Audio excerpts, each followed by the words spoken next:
जय श्री राधे कृष्णा। दोस्तों गाय को केवल एक रोटी खिलाने से क्या होता है? क्यों कहा गया है कि गाय को रोटी खिलानी चाहिए? इसके पीछे एक बहुत ही गहरा रहस्य है। दोस्तों भगवान श्री कृष्ण ने भगवत गीता में गाय की जो महिमा बताई है, सुनकर आप भी हैरान रह जाएंगे। साक्षात भगवान भी गाय को माता कहते हैं। इसका मतलब गाय कोई ऐरा गैरा तुच्छ पशु नहीं है।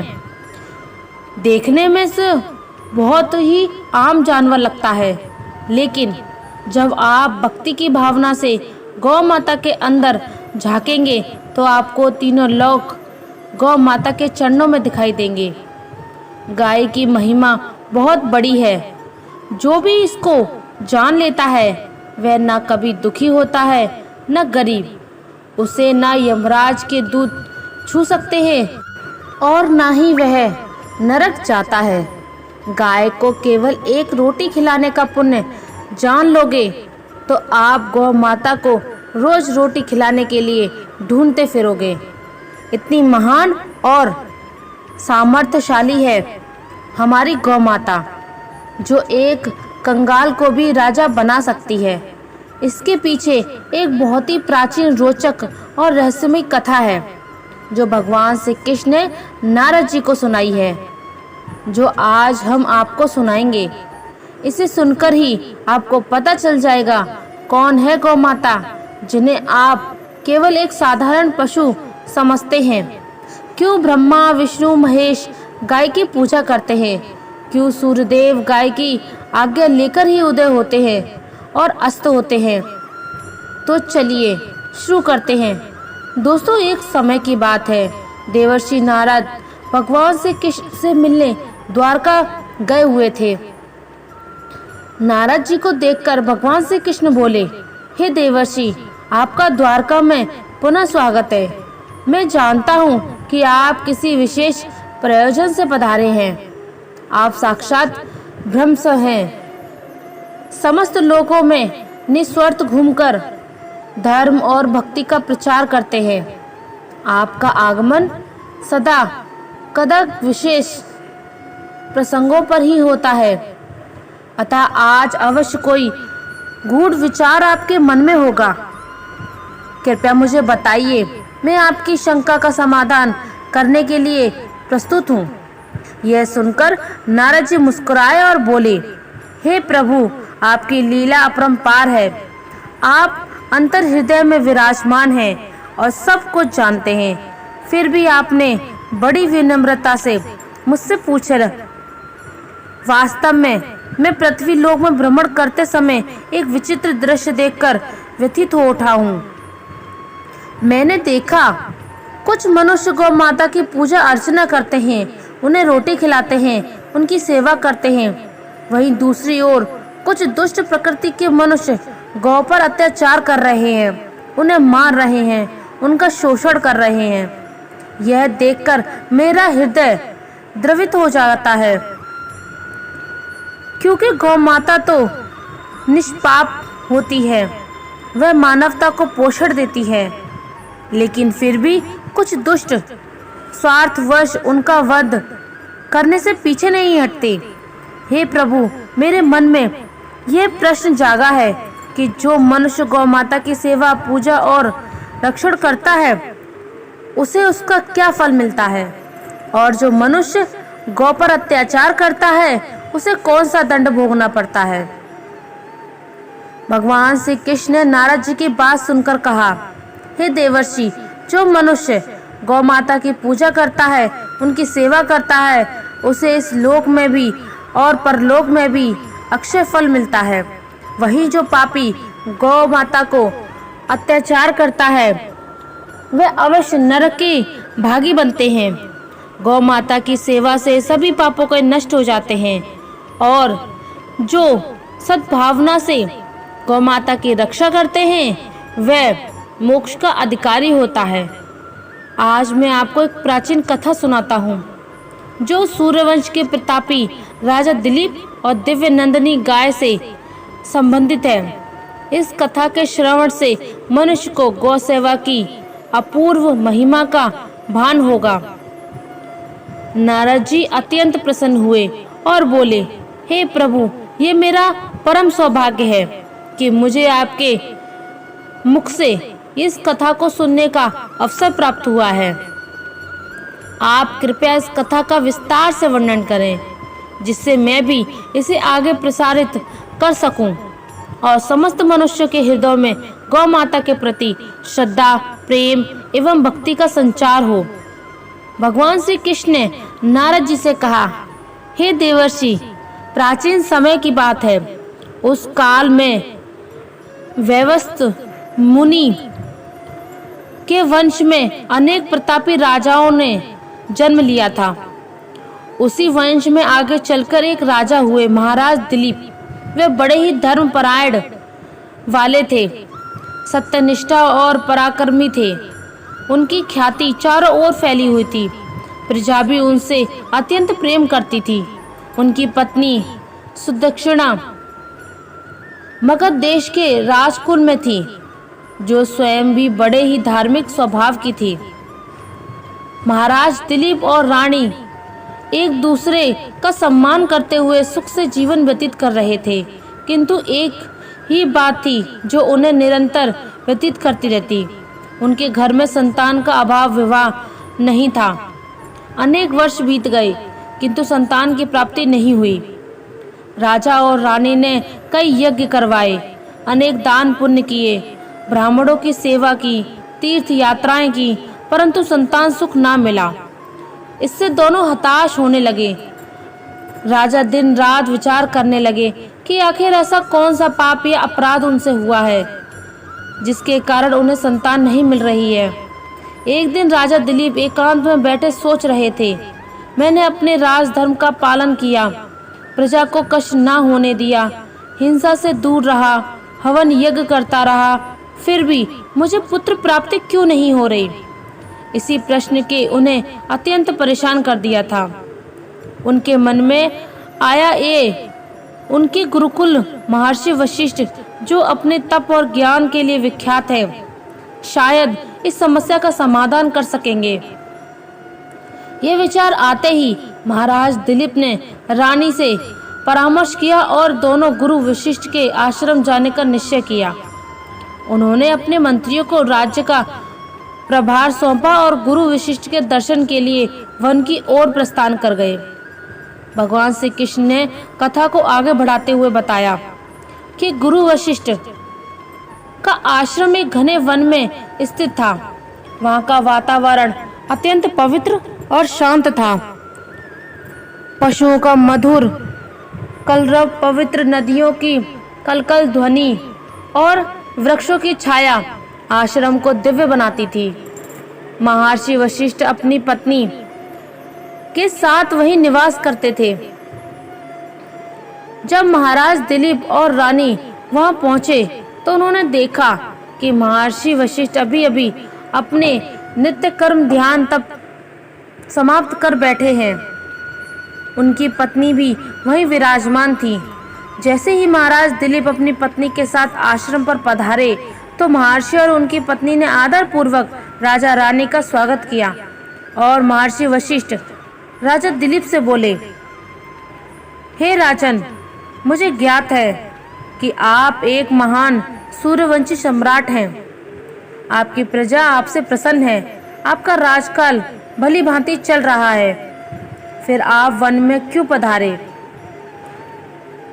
कुल के राजा प्राय वृद्धावस्था में पुत्र सुख भोग कर वन गमन करते हैं, किंतु आप तो अभी युवा हैं। आपके पास समय और सामर्थ्य दोनों हैं।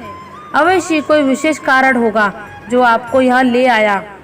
इस पर राजा दिलीप ने बड़े विनम्र स्वर से कहा, हे गुरुदेव, आपका कहना सत्य है कि राजा को पहले अपना कर्तव्य पूरा करना चाहिए, लेकिन मैं बहुत बड़ी चिंता में हूँ। मुझे अभी तक संतान सुख प्राप्त नहीं हुआ है और यह बात मुझे निरंतर व्यतीत कर रही है। मैंने अनेक प्रयास किए परंतु सफलता नहीं मिली। मुझे संदेह है कि मुझसे कोई ऐसा पाप हो गया है जिसकी स्मृति मुझे नहीं। आप अपनी दिव्य दृष्टि से देखकर मुझे बताइए कि मेरा कौन सा अपराध है जो मुझे संतान सुख से वंचित कर रखे हैं। साथ ही मुझे ये भी बताइए कि इसका प्रायश्चित क्या है। भगवान श्री कृष्ण ने आगे बताया। महर्षि वशिष्ठ ने अपनी दिव्य दृष्टि से राजा दिलीप के भूतकाल का सक्षुब्ध किया, निरीक्षण किया। उन्होंने देखा कि राजा दिलीप ने एक बड़ी भूल हुई थी। वशिष्ठ जी ने कहा, हे राजन, जब आप इंद्रलोक के देवताओं से भेंट करके लौट रहे थे, उस समय मार्ग में एक कल्प वृक्ष के नीचे कामधेनु गाय और उसका बछड़ा खड़े थे। वह दोनों अत्यंत भूखे और त्रस्त दिखाई दे रहे थे। उन्होंने आपसे सहायता की याचना की, किंतु उस समय आप अत्यंत प्रसन्न मुद्रा में थे। शायद आपने उनकी पुकार सुनी ही नहीं। आप उस समय इतनी जल्दबाजी में थे कि आपने उन पर ध्यान ही नहीं दिया। उसी गाय को आपकी यह कृतज्ञता बड़ी खली। उसे लगा कि एक प्रतापी सूर्यवंशी राजा जिसे धर्म का ज्ञान होना चाहिए, उसने एक भूखी गाय और उसके बछड़े की ओर ध्यान तक नहीं दिया। इससे दुखी होकर उस कामधेनु ने आपको श्राप दे दिया है कि आपके घर में संतान का अभाव रहेगा। मनुष्य को गौ माता की सेवा न करने से, विशेष रूप से भूखी गाय की अनदेखी करने से महापाप लगता है। वही श्राप आज भी आपको बांधे हुए है। राजा दिलीप ने यह सुना तो उन्हें बहुत गिलानी हुई। वे बार बार अपने आप को धिक्कारने लगे। हाय, मैंने कैसी अनजाने में भूल कर दी। एक गाय को जो समस्त लोक की माता है, मैं उनको भोजन तक ना करा सका। मुझे राजा कहलाने का कोई अधिकार नहीं। मैंने अब तक न जाने कितने अपराध किए होंगे। उसके कारण आज मुझे संतान सुख से वंचित होना पड़ रहा है। उन्होंने महर्षि वशिष्ठ से प्रार्थना की, हे गुरुदेव, मुझे कोई ऐसा उपाय बताइए जिससे मैं अपना ये महापाप दूर कर सकूं। मैं प्रायश्चित करने के लिए तैयार हूँ, भले ही मुझे कितना भी कठोर तप क्यों ना करना पड़े। महर्षि वशिष्ठ ने राजा दिलीप की प्रार्थना सुनकर कहा, हे राजन, कामधेनु की वही पुत्री नंदिनी इस समय मेरे आश्रम में है। उसका स्वभाव अत्यंत कोमल और दयालु है। तुम अपनी पत्नी के साथ उसकी सेवा करो। उसे वन में चराने ले जाओ। उसके चारों ओर मंडराते हिंस्र पशुओं से उसकी रक्षा करो। दिन भर उसके साथ रहो। शाम को जब आश्रम लौटो तो रानी उसे रोटी, हरी घास इत्यादि खिलाए। उसकी प्रदक्षिणा करे, उसके चरणों में प्रणाम करे। गौ माता की प्रसन्नता ही तुम्हारी समस्त बाधाओं का निवारण कर देगी। यदि नंदिनी तुम पर प्रसन्न हो गई तो तुम्हें अवश्य गुणवंती संतान होगी। इतना कहकर महर्षि वशिष्ठ ने बाहर संकेत किया तो देखा कि आश्रम के प्रांगण में नंदिनी गाय खड़ी थी। वह बड़ी मनोहर लग रही थी। उसके शरीर पर सफेद, सुनहरे और हल्के भूरे रंग का मिलाजुला आभा थी। उसके सींग सुंदर और चमकीले थे। आंखों में करुणा झलक रही थी। राजा दिलीप और रानी ने उस गाय को दंडवत प्रणाम किया और महर्षि वशिष्ठ का निर्देश मानकर उसकी सेवा करने का संकल्प लिया। अगले दिन तड़के ही महारानी ने स्नान आदि से निर्वित होकर गौ माता की विधि पूर्वक पूजा की। उन्होंने नंदिनी को पुष्पमाला पहनाई, उसके मस्तक पर चंदन का तिलक लगाया, मीठी बातों से उसे पुकारा। उधर महाराज दिलीप धनुष और बाण साथ में रखकर नंदिनी को वन में चराने ले चले। वन का वातावरण सुरमय था। ऊंचे ऊंचे वृक्ष, घनी छाया, मन भावनी लताएं और तरह तरह के जंगली फूल। महाराज दिलीप चाक चौपक होकर नंदिनी का पीछा करते रहे। जब वह घास खाने रुकती तो उसे अत्यंत प्रेम से सहलाते, उसके शरीर पर बैठे कीट पतंगों को हटाते। कभी वह किसी जलाशय के समीप पहुंचती तो महाराज देखते रहते कि कहीं कोई मगरमच्छ या कोई जीव आसपास न हो। दोपहर में गाय विश्राम करने बैठती तब महाराज उसके समीप भूमि पर ही बैठकर उसकी रक्षा करते। मन ही मन गौ माता से क्षमा याचना करते रहते कि अपना श्राप दूर होने के लिए प्रार्थना करते रहते। उन्हें गौ सेवा में परम आनंद की अनुभूति होने लगी। शाम होने पर वह वापस आश्रम लौट आते। आश्रम के द्वार पर रानी खड़ी रहती, जो पुनः नंदिनी का स्वागत करती, उसके चरण छूती, उसे रोटी खिलाती, उसके खुरों से भी किसी प्रकार की चोट तो नहीं, ये जांचती। इस तरह पति पत्नी दोनों नंदिनी गाय की सेवा में जुटे लगे थे। लगातार 20 दिनों तक यह क्रम चलता रहा। हर दिन राजा दिलीप उसी निष्ठा और प्रेम से गौ माता को वन में चराने जाते और रानी शाम को पूजा अर्चना से रत रहती। गौ माता भी इस प्रेम से भक्ति को अनुभव कर रही थी और प्रसन्न हो रही थी। 20वें दिन शाम को नंदिनी ने आश्रम के द्वार पर एक बार अपने खुरों से धूल उठाई तो महाराज दिलीप के शरीर पर आ गिरी। आश्चर्यजनक रूप से उस दिव्य धूल ने राजा के तन मन को और पवित्र कर दिया था। माना जाता है कि गौ माता के चरणों की धूल भी तीर्थ के समान पावन होती है। वहीं रानी ने भी गौ माता के आगे हाथ जोड़कर प्रार्थना की, उनकी प्रदक्षिणा की, जिससे उनके भी सभी संचित पाप नष्ट हो जाए। महर्षि वशिष्ठ इस सारे दृश्य को बड़ी प्रसन्नता से देख रहे थे। उनके मुख पर एक दिव्य आभा झलक रही थी, मानो उन्हें साझ हो रहा था। शीघ्र ही महाराज दिलीप का प्रयोजन पूर्ण होने वाला है। एक दिन प्रातःकाल की बात है। महाराज दिलीप हमेशा की तरह नंदिनी को वन में चराने गए। आज गाय ने धीरे धीरे चलते हुए काफी लंबा रास्ता तय किया और आगे हिमालय की तलहटी पर पहुंच गई। रास्ते में विविध प्रकार की वनस्पतियां, नदियां, चट्टानें पार करते हुए दोनों आगे बढ़ गए। हिमालय के तलहटी में सुंदर हरियाली थी, परंतु वहीं कुछ दुर्गम स्थान भी थे जहां पशुओं का भय बना रहता था। महाराज दिलीप सतर्कता से इधर उधर देखते हुए चल रहे थे। गौ माता पर आने वाले प्रत्येक संकट से निपटने के लिए तत्पर थे। तभी अचानक एक भयंकर गर्जना सुनाई दी।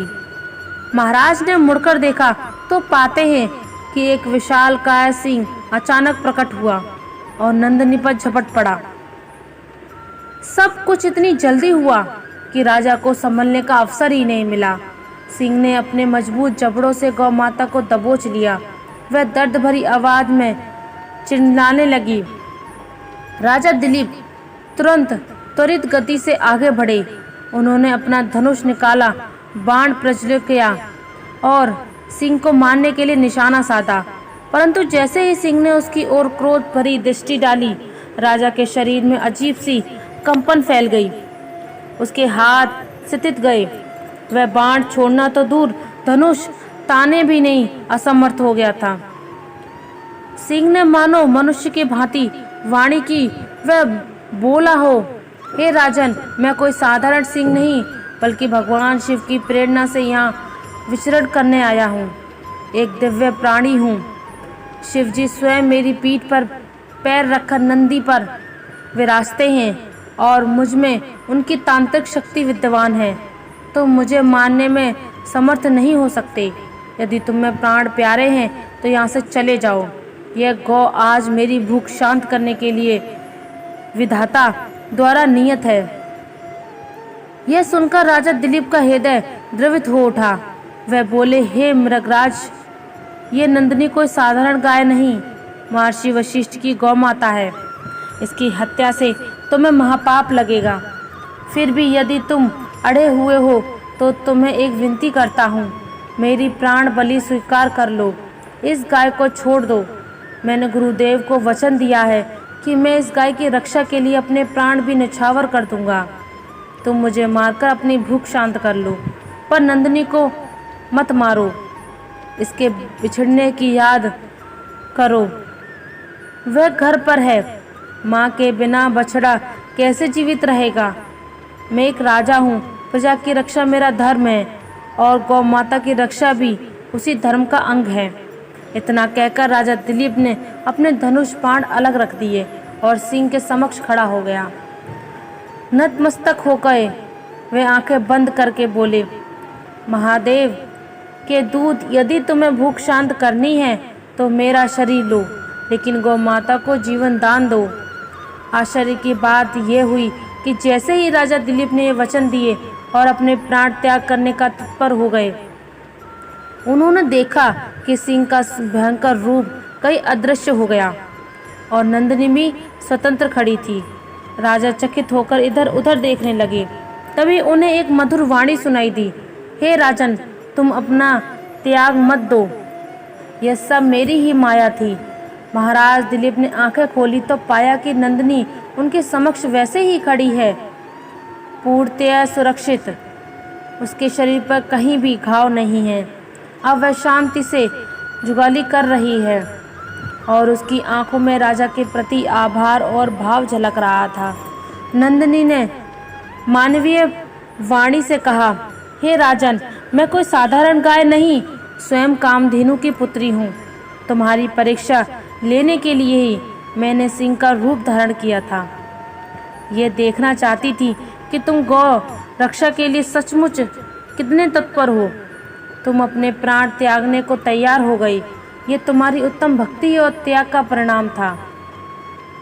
मैं तुम पर अत्यंत प्रसन्न हूँ। तुम मुझसे वरदान मांगो। राजा दिलीप ने गदगद कंठ से कहा, हे गौ माता, मेरे मन में बस एक ही इच्छा है। मैं संतान का मुख देखना चाहता हूँ। मैं देखना चाहता हूँ कि मुझे एक ऐसा पुत्र प्राप्त हो जो उत्तम गुणों से युक्त, बलवान, बुद्धिमान और धर्मपरायण हो। यदि आप मुझ पर प्रसन्न हो तो मुझे यही वरदान दीजिए। नंदिनी बोली, तथास्तु। तुम रानी के साथ मिलकर कोई मेरी पूजा अर्चना करो। मैं तुम्हें दूध प्रदान करती हूँ। उस दूध का पान करने से तुम्हें अवश्य एक पुत्र प्राप्ति की, जो रघुवंशी की कीर्ति को सत्कृत करेगा। तुम्हारे वंश की ऐसी ख्याति होगी कि भविष्य में महान से महान राजा उसी वंश में जन्म लेंगे। उसमें राजा रघुराज, दशरथ और भगवान श्री राम जैसे महापुरुष जन्म लेंगे और समस्त धरती को अपना उपकार देंगे। यह सुनकर राजा दिलीप अत्यंत हर्षित हुए। उन्होंने कहा, हे माता, आपके वचन तुम्हें अमृत समान लगे। अब मैं आपसे विनती करता हूँ कि चलिए हम आश्रम लौटते हैं। वहाँ मैंने और रानी ने सभी अनुष्ठान की व्यवस्था की है। मैं विधि पूर्वक आपका पूजन करूँगा और आपके दूध का प्रसाद रूप में ग्रहण करूँगा। इसके पश्चात राजा दिलीप नंदिनी को वापस महर्षि वशिष्ठ के आश्रम ले आए। इसलिए सभी मनुष्य को अपनी सामर्थ्य के अनुसार गौ माता का पोषण, सेवा और रक्षा करनी चाहिए। गौ माता को रोटी खिलाना, उसे प्रणाम करना, उसके कुबड़ का स्पर्श करना, इन सब से मनुष्य अपनी अनेक जन्मों की बाधाओं को समाप्त कर सकता है। भगवान श्री कृष्ण की वाणी सुनकर नारद जी भाव विभोर हो गए। उन्होंने कहा, हे प्रभु, मैं इस कथा का प्रचार अवश्य करूंगा ताकि मनुष्य जाति गौ माता के प्रति अपने कर्तव्य को समझे और उन्हें कभी कष्ट ना दे। तो दोस्तों, इस प्रकार से भगवान श्री कृष्ण नारद जी को गाय को रोटी खिलाने का महत्व समझाते हुए ये कथा सुनाई थी। आपको ये कथा कैसी लगी कमेंट करके अवश्य बताइए। जानकारी अच्छी लगी हो तो वीडियो को लाइक करें और कमेंट में जय गौ माता और जय श्री कृष्ण अवश्य लिखें। साथ ही चैनल को सब्सक्राइब करें। आप सभी का धन्यवाद।